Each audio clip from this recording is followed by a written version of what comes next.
The Pac-12 did officially add Texas State today, I believe. Welcome the Bobcats. The Bobbers to the Pac State. Pac State, yeah. Texas is now a Pac-12 state. Well, they had to because their buyout of the Sun Belt was set to double. So Pac-12 needed a team, and here comes Texas State. So the Pac-12 will now own Texas. Something tells me that all those 5-star recruits are going to be clamoring to go to Texas State. Well, look, the options weren't good when you're talking about Sac State. No, this was the best. Sac State's pissed. Like Sac State, they're trying to get a waiver to go there. Like no one, including in general, the FBS wants them.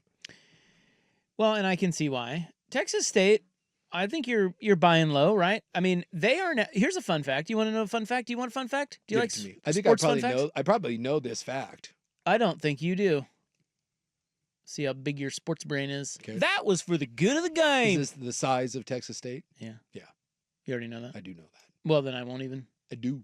But the other people. I won't even say it. The other people may not. Oh, wait. There are people listening? Yeah. Fun fact, Texas State is now the largest school in the Pac-12. Yes. How about that? Wow! It gives you a footprint in Texas. Every conference wants a footprint in Texas. Over 40,000 students. It's a huge university. So they leave Sun Belt for $5 million. Just outside of San Antonio, right? It's yeah, San Marcos. San Marcos. They're going to take less in the Pac-12, at least initially. Gets the league to 8 members, which means eligibility for the college football playoff. Mm-hmm. And there's some other stuff cooking. 2026, by the way, just to be clear. There's some other stuff cooking. St. Mary's could be coming for hoops to add with Gonzaga. Be a nice little ad. That's a good program. Sure. And then, there's rumor of Memphis and maybe Tulane. Maybe UNLV or Tulane coming aboard. Well, now we still have that. There's still that pissing contest and all the legal stuff with the Mountain West. Did you see the Pac-12 hired a PR firm to smear the Mountain West? Cool. Yeah. Nice. How are you going do you really need a PR firm to smear the Mountain West? Apparently. Like, you can't come up with your own smears for the Mountain freaking West? You can't just, hop on Twitter with a couple burners and start telling some writers, hey, here's what's up. No.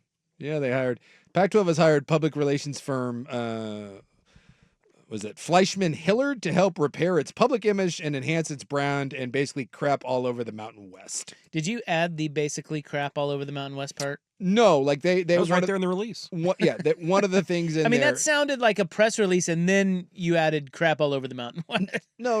Like, the initial report was that they were hiring a PR firm to slander the Mountain West, and the Pac-12's version of it is, no, we're trying to repair our brand. So it's probably one of those things depending on how you view it. But the headline I read today was that this was to go after the Mountain West because there's a pecking order there, and the Pac-12 wants to be known, especially out west, as the best of the group of, I guess, 6. So you have the American Athletic Conference, which is and that's like where Memphis and those teams play. And then out west, you're going to have a battle between the Pac-12 and the Mountain West, which are kind of the same thing. A lot of the same members that were going back and forth. And there's a legal fight over exit fees and all that. And the Pac-12 wants everyone to know that the Mountain West sucks and that the Pac-12 is great. So the Mountain West... Okay, so here's a fun question. Who is in the Mountain West now? The Mountain West is like UNLV, Wyoming. Who else is in there? Who's left? Is Boise still there? Air Force is still there. No, Boise's gone. Boise's coming to the Pac-12, dummies. Yes. Oh, yeah, that's right. Who else wait. They got Rice, I believe. In the Mountain West? Yeah, San Jose State is still there. So the Pac State is going to be Oregon State, Washington State, Texas State, Boise State, Colorado State, Fresno State, San Diego State, Utah State, and then for basketball, also Gonzaga. Yes. Okay. American Athletic, which, by the way, that's not even close to the Pac-12 at this point. I don't think so. They're Memphis, Navy, North Texas, Army, East Carolina, Florida Atlantic, Rice, UAB, Charlotte, South Florida, Temple, Tulane, Tulsa, and UTSA. Yeah. There's like 8 million teams in there. And the Mountain West will be Air Force, UNLV, Wyoming, Nevada, New Mexico, San Jose State, Hawaii, and then we'll be joined by Northern Illinois, UTEP, not Rice, and UC Davis. Awful. Pac-12 is way better than both of those leagues. Yes. So why you need Well, I to don't know hire a about way PR firm to repair your image, I don't know. But the PR is going to say that the Pac-12 is great. They're the best of the group, and the Mountain West sucks. Don't compare us to that. And everyone loved the Pac-12, and, pay attention to us. Did you know George Strait went to Texas State? I did not know that George Strait went to Texas State. He did. Well, I do like George Strait. Over 50 number one hits. Although he didn't write any, which kind of knocks him down a peg in my book. Powers Booth. Yeah, I love Powers Booth. He went to Texas State. Powers Booth, He huh? of Yep. Tombstone fame Yes. and others. Character actor. Yeah. Lyndon B. Johnson. Great name, by the way. Yeah. Lyndon B. LBJ? Yes. LBJ, Texas State. All right. Shawn Michaels. The Heartbreak Kid? That very one. Wow. Texas State with a decent little alumni. Whoa, we're going to have to look into this. It says Matthew McConaughey, who claims Texas. No, he went to UT. It says successful actor who graduated with a degree in radio, television, film. I wonder if he Texas went to. State I alumni. wonder if he went to both. Maybe. Because I read his book. It also says Wes Anderson and Renee Zellweger. Wes, I do love me some Wes Anderson. Is McConaughey a big lion sack of crap? This says he went to UT. Yeah, University of He- Texas at Austin. He was in a frat. Yeah, So this could just be Google AI being a little bitch again. freaking A. Yeah, because in his book he talks about his time at. I thought so. at Texas. Well, I think it's cool to have such a big school. Like, I don't know. I feel like it's a good ad because there's potential. One, they obviously give a rip. Yes. And that's a big thing. They are dumping resources into it, and they have a big school, which means there could be better resources coming or more resources coming. Yeah. I think and it gets you into Texas. That's a good little buy low ad, I think, for the Pac-12. Of what was around, Yeah. I would have rather gone down that road than gone to Memphis or Tulane.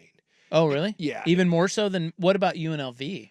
No, I probably would have taken UNLV. Yeah, me too. But this does get you into Texas, and everyone wants a footprint in Texas. And let's also not add that UNLV is like a jewel or anything. But UNLV, and you would think that now you can pay players that maybe UNLV could be on the come up. Vegas has got to be worth something. It has to be. Yeah. So I think I would have. Especially in the NIL world. I would have leaned UNLV, but I've never seen UNLV actually care, and I think Texas State is going to care. Because in a short period of time, they have jumped up to this level and have been pretty successful. So Yeah, they've only been around for like 12 years. yeah, it hasn't been very long. And Good for them. And they've made a name for themselves. So, What if they dominate? well, then I think it's good for the conference. If you're the Pac-12, excuse me, you need someone besides Boise in football to be prominent. And right now, I think you're right. I think it's the best of the group when everything comes together. You still have one real brand. And no offense to Washington State, no offense to Oregon State. Those are good, solid programs. But at the Mountain West level, I'm not certain that those are big brand names across the country. Boise State made the college football playoff last year. So whether that's Washington State, Oregon State, or Texas State, you need another school or two. And I would look at Washington State, Oregon State, and maybe Texas State as the ones that could maybe kind of fill that void. Colorado State has built a new stadium. They seem to care. Maybe it's one of them. It can't be Boise State and then occasionally the Cougs or the Beavs or the Aztecs or someone having a nice season. You've got to get a couple teams that are respected nationally, that are consistently in the top 25. And I think of the schools that you could have added, I think Texas State is a school that in the future might be that team. These are estimates, and they vary slightly, but generally speaking, Texas State, 40,000. That's the biggest of the new Pac-12 schools. Do you know who's second? Or could you guess who's second? Biggest schools. By enrollment. It's a good question. Well, it's not Boise. It's not going to be Fresno. Is it maybe like San Diego State? San Diego State, 36,000. Yeah. Third is Oregon State, 34,000. Fourth is Washington State at 30,000. Washington State at 30,000. Yeah. Those are your top four biggest schools by enrollment in the new Pac-12. Smallest, of course, is Gonzaga at only 8,000, but they're basketball. So if you take basketball out, what is the smallest new Pac-12 school Boise. by enrollment? It is actually not Boise. No? By a few Utah State, maybe? thousand. Fresno State Oh, Fresno. has less than Utah State and Boise State. I know very little about Fresno State, even though I played there and it was an absolute pit hole. Home of the great NBA scribe Chris Haynes. Oh, is he a Fresno guy? Remember that? Yeah, he's from Fresno. I don't remember that. He could ball. Yeah, he was a good hooper. I think he could still dunk when he was here. That's like a classic. Like, if you're an old man and you can still throw down, is that like the most respected old man thing you can do? I mean, I can think of a few things better than that. Such as? Well, like if you can. Well, are you talking sports or I said any old man? I said like an athletic thing. Oh, Like, athletic. If Okay. you're like if you're hanging out with a bunch of late 30s, early 40s, or maybe even just somewhere in your 40s, and you got a group of guys together, and you're just putzing around somewhere, and like I don't know, and there's a 10-foot room or 10-foot hoop, and someone grabs the ball and stuffs it, dude. There's gonna be a lot of old men there that are like, oh my god, because I don't think most people could ever dunk. Yeah. What about a big old 300-yard drive? Yeah, but I think the 300-yard drive, no offense, is way more common than someone that can throw down. Yeah, we all know somebody who could just mash a 300-yard Yeah, drive. I know plenty of dudes that are in their 40s. We don't all that know hit people the who ball can just dunk on a whim. Yeah, I think yamming it down is. I think that's one of the top, like, athletic things you can do. What if some guy just picks up a baseball and wings it 90 mile an hour? That's pretty. So when I worked in the Bay Area, we used to have this like fantasy batting practice event where we could take like clients of the network to go down to Oracle Park and hit BP off a machine and off of a Giants legend. And you get people out there who haven't played baseball in decades and or never have, and it looks awful. Yeah. One dude just showed up one day with a wood bat, and everyone was kind of clowning him. He just started pumping balls into the bleachers at AT&T Park, and people were like, "Oh, Well, you watch videos out there of people that are doing like those, like at Major League Baseball games, like the speed pitch, and there's dudes that are humming it, and it's going like 78. If you got a dude that could go out there and pump like 90 heat. Who was the guy that we had that played for the Giants that worked for us for a little bit? Alex Hinshaw." Alex Hinshaw. He went out to the parking lot and was playing catch, and he was throwing, and it was like, holy one of those. Yeah. And I said, "Are you even throwing?" He's like, "Not really." And I was like, "What could you throw?" And he goes, I'll put one out there. And he threw it. One, it scared the living hell out of me.